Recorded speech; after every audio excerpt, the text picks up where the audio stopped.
This is commentary on Isaiah part 4, F0234, chapters 13 to 16. Beginning in chapter 13, verse 1. The oracle concerning Babylon, which Isaiah the son of Amos saw. On a bare hill raise a signal. Cry aloud to them, wave the hand for them to enter the gates of the nobles. I myself have commanded my consecrated ones, have summoned my mighty men to execute my anger, my proudly exulting ones. Hark, a tumult on the mountains as of a great multitude. Hark, an uproar of kingdoms, of nations gathering together. The Lord of hosts is mustering a host for battle. They come from a distant land, from the end of the heavens, the Lord and the weapons of his indignation to destroy the whole earth. Wail, for the day of the Lord is near, as destruction from the Almighty it will come. Therefore all hands will be feeble, and every man's heart will melt, and they will be dismayed. Pangs and agony will seize them. They will be in anguish like a woman in travail. They will look aghast at one another. Their faces will be aflame. Behold, the day of the Lord comes, cruel, with wrath and fierce anger, to make the earth a desolation and to destroy its sinners from it. For the stars of the heavens and their constellations will not give their light. The sun will be dark at its rising, and the moon will not shed its light. I will punish the world for its evil, and the wicked for their iniquity. I will put an end to the pride of the arrogant, and lay low the haughtiness of the ruthless. I will make men more rare than fine gold, and mankind than the gold of Ophir. Therefore I will make the heavens tremble, and the earth will be shaken out of its place at the wrath of the Lord of hosts in the day of his fierce anger. Like a hunted gazelle, or like sheep with none to gather them, every man will turn to his own people, and every man will flee to his own land. Whoever is found will be thrust through, and whoever is caught will fall by the sword. Their infants will be dashed in pieces before their eyes. Their houses will be plundered, and their wives ravished. Behold, I am stirring up the Medes against them, who have no regard for silver and do not delight in gold. Their bows will slaughter the young men, and they will have no mercy on the fruit of the womb. Their eyes will not pity children, and Babylon, the glory of the kingdoms, the splendour and pride of the Chaldeans, will be like Sodom and Gomorrah when God overthrew them. It will never be inhabited or dwelt in for all generations. No Arab will pitch his tent there. No shepherds will make their flocks lie down there, but wild beasts will lie down there, and its houses will be full of howling creatures. There ostriches will dwell, and there satyrs will dance. Hyenas will cry in its towers, and jackals in the pleasant palaces. Its time is close at hand, and its days will not be prolonged. Intent of chapter 13. 13 verses 1 to 23 verse 18. Oracles against foreign nations. Compare Jeremiah chapters 46 to 51, Ezekiel chapters 25 to 32.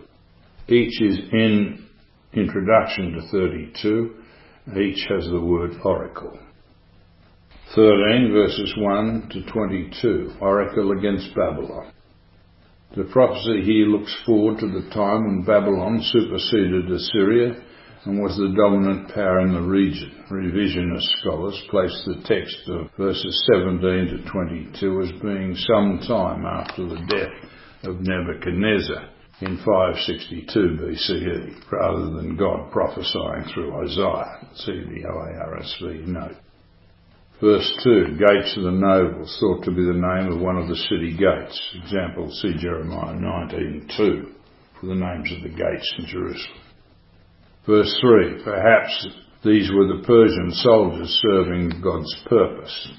See 10 verses 5 to 6 and 45 verses 1 to 4.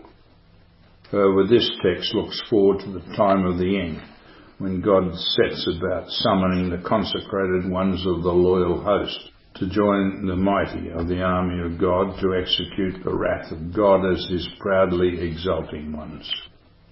13 verses 4 to 5. This text speaks of the end days when the Lord of hosts musters a host for battle. They come from the distant lands of the earth and from the ends of the heavens. These are the weapons of heaven to destroy the whole earth.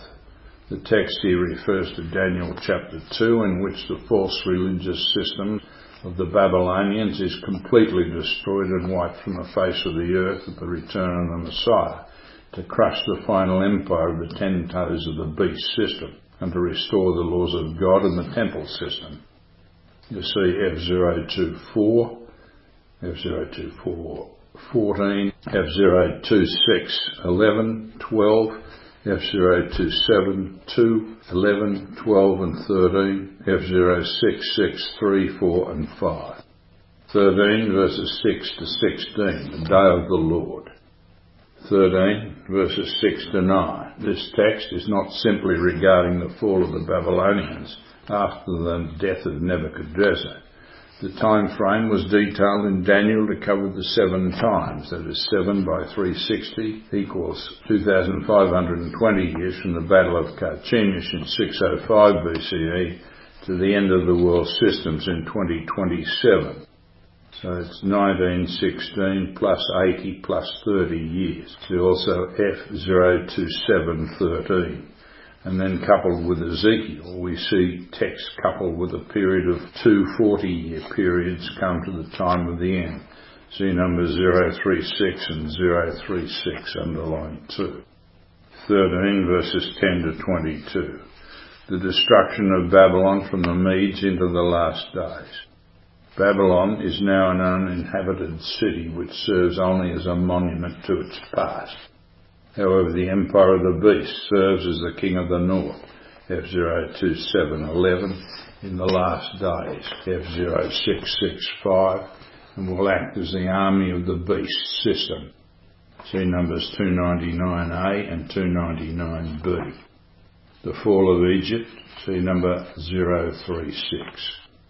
Verse 10. God is specifically detailing the day of the Lord here. The build-up to the prophecy in Isaiah 14 is thus for the end of the age and messianic. Isaiah 14 has direct application to Ezekiel chapter 28. The sequence in Ezekiel chapters 29 to 32 relates to the period between the times of the Gentiles and the days of the watchmen in Ezekiel chapter 33. These chapter groupings are not without significance. The periods of these prophecies are the same periods dealt with in Daniel chapter 2, which shows beyond question that the sequence commences with Nebuchadnezzar but ends with the destruction of the 10-king system of the empire of iron and clay in the last days, thus beginning the millennial reign of Messiah. Verses 11 to 22 show that God will punish the world for its evil, and he will make men more rare than the golden wedge of Ophir, and mankind rarer than fine gold. Verse 12. Also Joel 2:10 states of the day of the Lord at this end time. Joel 2:10, the earth quakes before them, the heavens tremble, the sun and the moon are darkened, and the stars withdraw their shining. The RSV. Also Zephaniah 1:15 states, a day of wrath is that day, a day of distress and anguish, a day of ruin and devastation, a day of darkness and gloom, a day of clouds and thick darkness. 13, 17 to 19, the Medes, the people northwest of Persia who earlier were Babylon's allies against Assyria. 13, 20 to 22, busy Babylon was to become a wasteland inhabited only by animals. Jeremiah 50 verses 35 to 40. The satyr is a goat demon. See 34:14 and Leviticus 17:7. Chapter 14, beginning in verse 1. The Lord will have compassion on Jacob and will again choose Israel and will set them in their own land. And aliens will join them and will cleave to the house of Jacob. and the peoples will take them and bring them to their place, and the house of Israel will possess them in the Lord's land as male and female slaves. They will take captive those who were their captors, and rule over those who oppressed them. And when the Lord has given you rest from your pain and turmoil, and the hard service with which you were made to serve, you will take up this taunt against the king of Babylon. How the oppressor has ceased, the insolent fury ceased. The Lord has broken the staff of the wicked and the sceptre of rulers, that smote the peoples in wrath with unceasing blows, that ruled a nation in anger with unrelenting persecution. The whole earth is at rest and quiet. They break forth into singing. The cypresses rejoice at you, the cedars of Lebanon, saying, since you were laid low, no hewer comes up against us. Sheol beneath is stirred up to meet you when you come. It rouses the shades to greet you, all who are leaders of the earth. It raises from their thrones all who are kings of the nations. All of them will speak and say to you, you too have become as weak as we. You have become like us. Your pomp is brought down to Sheol, the sound of your harps. Maggots are the bed beneath you, and worms are your covering. How you are fallen from heaven, O day star, son of dawn. How you are cut down to the ground, you who laid the nations low. You said in your heart, I will ascend to heaven above the stars of God. I will set my throne on high. I will sit on the mount of assembly in the far north. I will ascend above the heights of the clouds, and I will make myself like the Most High. But you are brought down to Sheol, to the depths of the pit. Those who see you will stare at you and ponder over you. Is this the man who made the earth tremble, who shook kingdoms, who made the world like a desert and overthrew its cities, who did not let his prisoners go home?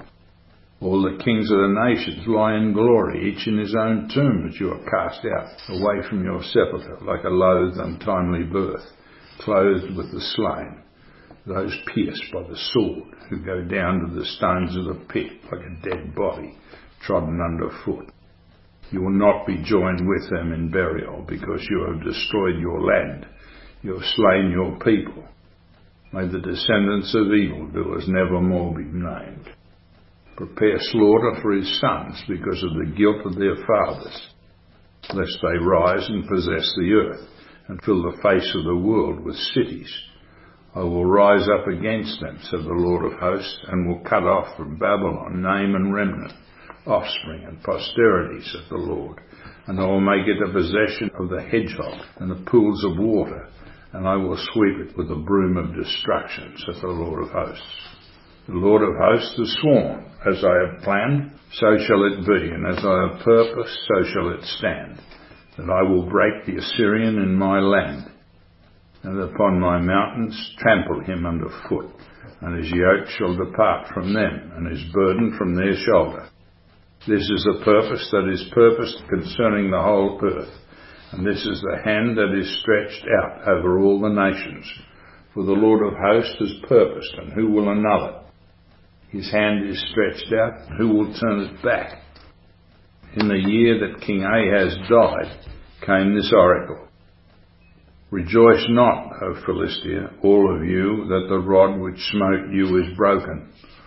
For from the serpent's root will come forth an adder, and its fruit will be a flying serpent. And the firstborn of the poor will feed, and the needy lie down in safety. But I will kill your root with famine, and your remnant I will slay. Wail, O gate, cry, O city, melt in fear, O Philistia, all of you. For smoke comes out of the north, and there is no straggler in his ranks. What will one answer the messengers of the nation? The Lord has founded Zion, and in her the afflicted of his people find refuge. Intent of chapter 14. The return of Israel and Judah from exile. Chapters 65 to 66. See also Zechariah 8:20 to 22. The fall of Egypt, number 036. This prophecy in Isaiah 14 is the well-known prophecy that relates not only to Babylon but also to the destruction of Satan, the current morning star or light bringer in the Messianic Advent, as we see from Isaiah 14 verses 8 to 21. The city referred to in Josephus, Acts of the Jews 15:2-2, was another city on the Tigris adjoining Baghdad, both of which were also later referred to as Babylon. When Revelation 18:2 was written, Babylon had long been destroyed, yet it was referred to in latter-day prophecy. Similarly, Peter wrote from Babylon, 1 Peter 5:13, where Satan's seat was. Thus the prophecies connect the entire structure of Daniel chapter 2 as extensions of the Babylonian system. Revelation could hardly be referring as a future event to something that had happened some 600 years beforehand. That is hardly prophecy. Moreover, we are talking about world religious systems which are conjoint with the civil empires. There is no doubt whatsoever that the empires referred to in Daniel 7 verses 3 to 8 are explanatory to the structure in Daniel 2, and that they embraced the Roman system as the empire of iron, and that the empire of iron and clay was its successor. That empire can only have been the Holy Roman Empire. Moreover, Daniel 7:9 shows that these systems proceed into the last days, and the casting down of the thrones before the Ancient of Days and the subsequent judgment. 14 verses 1 to 6. From the text in Isaiah 14, Satan is grouped as king of Babylon, ruler of Assyria and also Philistia, is prophesied as being destroyed by this smoke from the north. The city of Zion is established with all the nations surrounding it as being subject to it, and that includes the angelic being that sought to make himself as the Most High God, who is brought down to the sides of the pit. In other words, he is killed but not buried. He is then made into a man, and he is seen as being a man and made as weak as they. Verses 3 to 4a are the prose introduction. 4b to 8. After the fall of Lucifer, the people rejoice. His religious system is smashed, and the sun and mystery cults are abolished. F0665. Verse 7. Note that once the king of Babylon is laid low and his system is destroyed, the world is at peace under the Messiah. Verses 8 to 9. Thus this being is laid low. The cedars of Lebanon are spirit beings, and Lebanon is incorporated into the body of Israel under Messiah. Then note that the grave, Sheol or Hades, is stirred up to meet this angelic being, who is Lucifer, the light bearer, or Satan, when he's brought down to the grave. 14:10 to 12. Then the human leaders say to Satan the following text when he is brought down to the grave to death. They note he has become as weak as they, and his pomp or rulership and his system is brought down with him. He is identified specifically in verses 12 following as the Lucifer, the KJV, or the day star, son of the dawn in the RSV. He is the God of this earth, 2 Corinthians 4:4. He is here consigned to the second resurrection and the great white throne judgment. See also the judgment of the demons, number 080, and Messiah and the elect rule the world. See also 5:14 to 17, and the note on Ezekiel 17 verse 22. Verses 12 to 17. What we see about Satan is developed from Isaiah 14:12 to 17, where he is the Lucifer or light bearer. The stars of God here are the sons of God. Star is a rank. Hell is the grave. We're going to have a morning star that is going into the grave, from verse 16. Verse 17, we have a change in status here to man. It's also important to study Ezekiel 28 for the fate of Satan as king of Tyre, F0267, and for the fate of restored Israel at 28 verses 24 to 26. See the second resurrection of the great white throne judgment, 143b. And the devil who had deceived them was thrown into the lake of fire and sulphur, where the beast and false prophet were, and they will be tormented day and night forever and ever. This text in Revelation 20 verse 10 makes it appear as though Satan is cast into the lake of fire. The comment is that the diabolos, or the devil, is cast into the lake of fire. That would indicate that God had a vengeful streak and was to punish Satan forever and ever, but that is not what the Bible says in the Old Testament in both Isaiah 14 and Ezekiel 28. In Isaiah 14, 4-20, we read the prophecy made against Satan, the king of Babylon, who sought to make himself as the Most High God. Verses 13-15, there can be no other being than Satan, who was then day star or morning star of the earth. This being had to be one of the fallen hosts, as we see from the text. Day star, Hebrew Hilal, dawn, Hebrew Shachar, names of Canaanitic deities. Mount of assembly of the gods, located at Jebel Akra, north of Ugarit. Most High, a title of pride to Baal Shemaim as Lord of Heaven, the one true God over the heavenly council. The names of God, number 116 refers. Verses 16-20. Note that this being dies and lies with the maggots beneath him. He is thus rendered as a human body. Note also the questions, is this the man, etc. He is human. He is not buried like the kings of the earth who lay in glory. He and the fallen host are not buried. They lie with the stones of the earth. He is cast out and is now dead, awaiting the mercy of the one true God, Eloah, as Ha Elohim. John 17:3 and 1 Timothy 6:16. See also above, who made him and all the Elohim as sons of God. It's covered in number 199, Poshik and Potiphar's son. Verses 21-23. Then the Lord pronounces the judgment of the system and the rest of the host with them. His followers are to be destroyed completely in verse 21. In the prose conclusion, verses 22-23, note that the entire remnant of Babylon is cut off. Its system of the sun and mystery cults and its entire religious system are destroyed along with Satan, the Lucifer.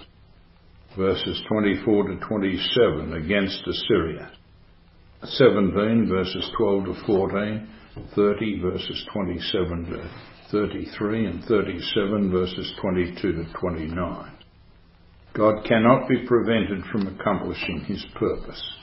Also the Assyrian system is destroyed, but we know that Assyria is brought out from the north with Israel in the beginning of the millennium, Isaiah 11:16 and 19:23.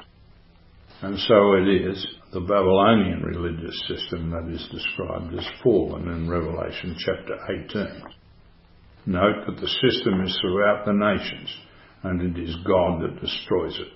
This is the sun and mystery cults that penetrated the nations through the Trinitarian and other cults of the nations, including Hadithic Islam. Verses 28-32, against Philistia. Then the prophecy concerning Philistia, or the Palestinians, follows. They were to be reduced to nothing, and then made part of the kingdom of Zion under Messiah at the beginning of the millennium. See Jeremiah chapter 47, Amos 1, verses 6-8. Although it may appear Philistia is secure, the foe from the north, Jeremiah 1, 13-15, will destroy her also, and Gaza of the Philistines will be occupied by the armies of the king of the north in the wars of the end, as we see from Daniel 11:45. And then come to his end with none to help him, killed by the host. The message to the nations that are required to send representatives to Zion each year at tabernacles for instruction under Messiah, see Zechariah 14 verses 16-21, is that the Lord has founded Zion, and in her the afflicted of God's people find refuge. We now follow on into chapter 15, beginning in verse 1, an oracle concerning Moab. Because Ar is laid waste, in a night Moab is undone. Because Kir is laid waste, in a night Moab is undone. The daughter of Dibon has gone up to the high places to weep over Nebo and over Medeba. Moab wails. On every head is baldness, every beard is shorn. In the streets they gird on sackcloth.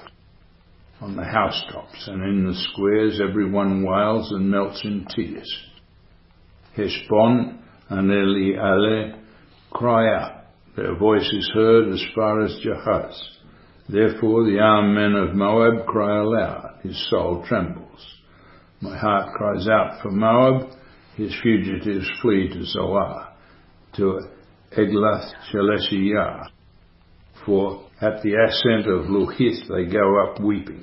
On the road to Horonaim they raise a cry of destruction.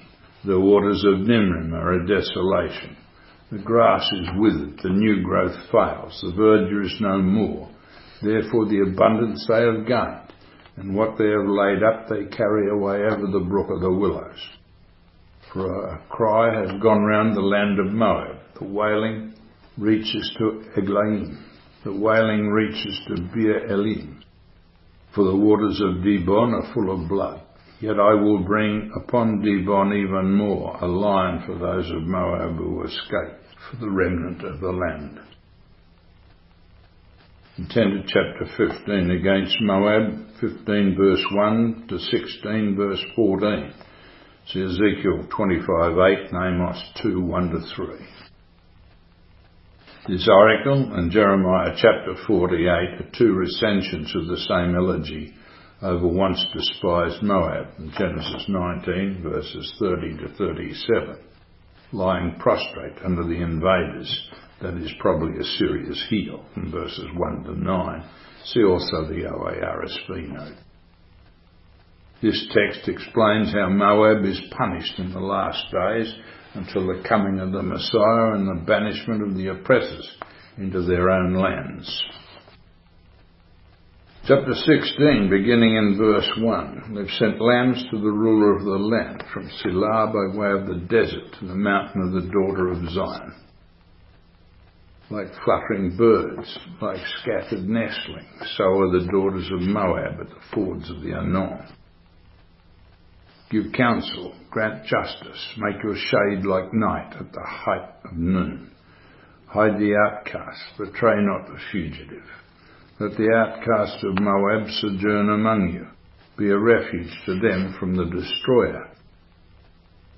When the oppressor is no more and destruction has ceased, and he who tramples underfoot is vanished from the land, then the throne will be established in steadfast love, and on it will sit in faithfulness in the tent of David, one who judges and seeks justice and is swift to do righteousness. We have heard of the pride of Moab, how proud he was, of his arrogance, his pride and his insolence. His boasts are false. Therefore let Moab wail. Let everyone wail for Moab, mourn, utterly stricken, for the raisin cakes of Kir Hareseth. For the fields of Heshbon languish, and the vine of Sibmah. The lords of the nations have struck down its branches, which reached to Jazer, and strayed to the desert. Shoots spread abroad and passed over the sea. Therefore I weep with the weeping of Jazer for the vine of Sibmah. I drench you with my tears, O Heshbon and Elealeh.